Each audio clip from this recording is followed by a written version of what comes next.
underline. Omong dikit tapi nyelekit. Bersama Om Bob. Temukan di channel YouTube Om Bob Indonesia. Om Bob, gaji guru di Indonesia bakalan resmi naik di tahun 2025 nanti. Bagaimana Om Bob menggarisbawahi masalah ini? Nah, ini kan durian runtuh ya. Hadiah dari presiden kita, Pak Prabowo. Karena dulu kan pada saat kampanye kan udah janji. Ya janji kan harus ditepati kan. Betul. Nah, ini bagus. Nah, masalahnya sekarang kan angkanya ternyata kan ya artinya seperti itulah ya. Yang terang guru-guru honorer itu kan juga dinaikin semua, ya bagus. Jadi memang standar gaji di Indonesia itu kan masih rendah. Jadi kalau ada kenaikan gaji ini adalah pasti di dalam menunjang agar guru-guru itu semangat ya, semangat untuk bisa mengajar lebih baik. Ya, mudah-mudahan kenaikan gaji ini menjadi motivasi dan besok kita lihat kenaikan gajinya berapa. Ya, kalau memang masih dianggap kurang, ya pemerintah harus mengusahakan bahwa anggaran pendidikan yang ada di APBN itu jangan dihabiskan untuk bangun fisik. Tapi sudah mulai diperhatikan bangun SDM. SDM di sini kan artinya guru ya. Jadi anggaran yang demikian besar 20% minimal dari APBN itu ya sebagian besar untuk mendidik guru-guru itu untuk menjadi profesional. Ya, jadi jangan ada fisik saja, jangan untuk biaya perjalanan, ya jangan untuk biaya rapat-rapat, ya jangan biaya lagi untuk macam-macam nyusun kurikulum lah macam-macam. Tapi yang penting bagaimana guru itu bisa mengajar dengan baik dan gajinya dia cukup. Jadi tidak ada indikasi bahwa guru-guru itu mencari kesejahteraan, mencari pendapatan dari luar dari dia ngajar. Misalnya apa Om Bob? Ya misalnya kan sekarang kita dengar ada yang kalau sore jadi ojek, jadi drivernya Grab, misalnya seperti itu. Ya itu kan ya capek ya. Ada juga yang ngelesi, ya ngelesi itu kalau ngelesi anak-anak bukan dari yang dia ngajar itu masih oke lah ya. Tapi kan juga memakan waktu ya. Betul. Juga apalagi kalau yang sudah menerima les dari anak didik dia di dalam sekolahnya. Wah, itu kan lebih cilaka lagi. Ya, biasanya ini terjadi semacam kong kali kong. Kalau yang les sama gurunya maka nilainya rapat bagus. Tapi kalau yang tidak les, nah kan nilainya dipertanyakan, bisa jelek, ya. Dan ini juga membawa efek bahwa guru-guru di sekolah itu ngajarnya seenaknya, sekenaknya, pokoknya udah tak ajari. Muridnya tahu atau tidak tahu urusan belakangan.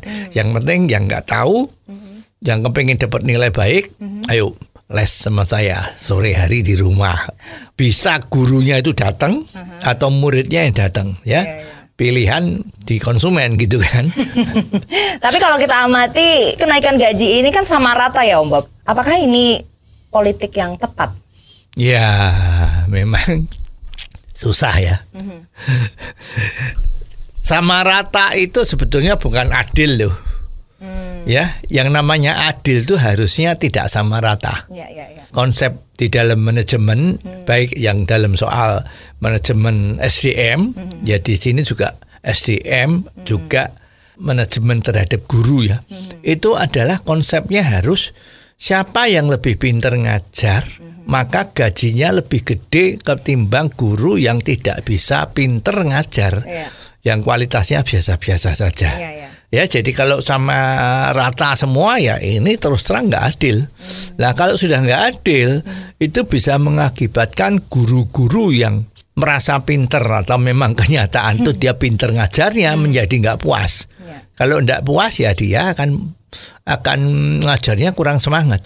Bagaimana menentukan kualitas guru yang baik dan yang biasa-biasa saja Om Bob?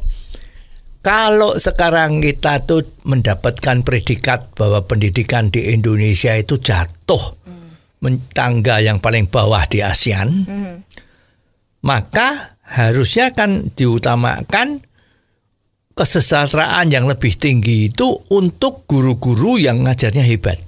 Ya.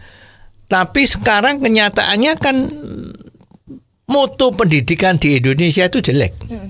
Jadi langkah yang pertama harus dilakukan adalah seleksi kembali, uji kompetensi. Ya, guru-guru tadi itu harus diuji semua. Nggak usah terlalu banyak ujiannya ya. Nggak usah perlu yang diuji itu kompetensinya dia dalam bidangnya, susah. Ya, bidangnya banyak sekali, nanti yang ngetes gimana? Harus dites secara umum saja. Sebetulnya ini yang namanya itu kan sekarang kan lagi populer tuh kan IQ di Indonesia tuh rata-rata kan 78. Cuman hampir sama setingkat lebih tinggi dari lumba-lumba katanya. Ya. Nah ini maka harus dicari guru-guru yang IQ-nya oke. Ini pertama kali langkahnya tes IQ seluruh guru yang ada. Baik yang menjadi dosen, baik yang SMA, SMP, SD maupun di TK. Itu harus dites semua IQ-nya. Ya. Kalau IQ-nya susah, ya udah jangan dites IQ, tapi dites logikanya, logic thinkingnya gimana. Kalau logic thinkingnya oke, IQ-nya oke, maka orang-orang tersebut mendapat insentif tambahan yang lebih tinggi dari orang yang IQ atau logic thinkingnya jelek. Nah ini sudah adil. Nah, untuk IQ yang bagus, logic thinking yang bagus, inilah yang harus dididik untuk menjadi guru yang bisa mentransfer teknologi, yang bisa mentransfer knowledge-nya dia kepada anak didiknya. Bagaimana kalau yang IQ-nya kurang tadi Om Bob? Ya, hukum alam. Pemerintah harus tegas. Ya, jadi kalau memang jelek, ya jangan jadikan guru. Tapi susah. Kemarin kan mana ada tuh uji kompetensi kan, bagaimana ya terus semua nggak bisa uji kompetensi, semua minta diangkat jadi guru yang dari honorer ya. Itu juga nggak bisa, sehingga pemerintah kendor lagi. Ya udah, yang kemarin dinyatakan nggak lulus disilahkan kerja kembali. Nah ini sifat-sifat yang sama sekali salah.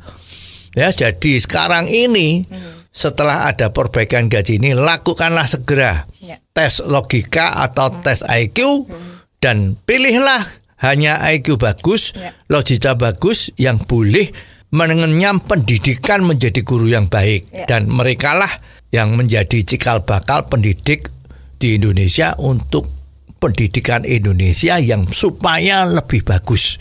Dan ini yang harus, kalau cerita agak kasar itu ya, inilah tenaga guru yang harus diopeni oleh negara. Oh, jadi begitu ya Om Bob. Jelas deh sekarang. Terima kasih Om Bob untuk waktunya. Sampai ketemu lagi di waktu yang akan datang. Underline. Omong dikit tapi nyelekit. Bersama Om Bob.